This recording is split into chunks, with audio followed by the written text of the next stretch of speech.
Jamila stepped into the room, her heart sinking at the sight.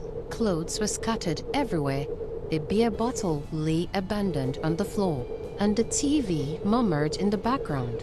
She bent down, gathering a few pieces of clothing when the faint sound of crying reached her ears. It was coming from the bedroom. Her chest tightened as she rushed inside. Baby Patrick was standing in his crib, wailing, his tiny fists clenched in distress. But Jamila's gaze shifted to the floor, where her mother lay sprawled, weak from drinking. Mom! Mom! Jamila called out. Her mom stirred, groaning as she clutched her head.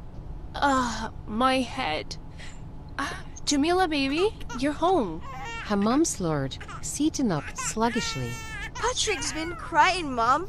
Do you even realize he was awake?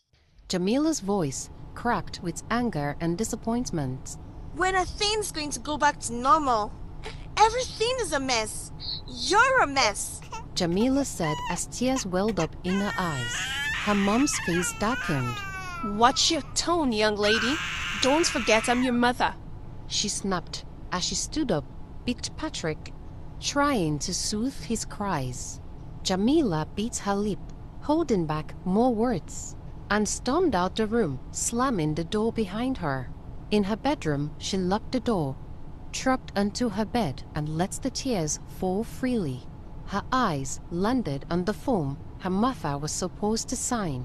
In frustration, she flung it across the room and buried her face in her hands. The next day at school, the air was filled with faint chatter and the rustling of notebooks as the teacher addressed the class.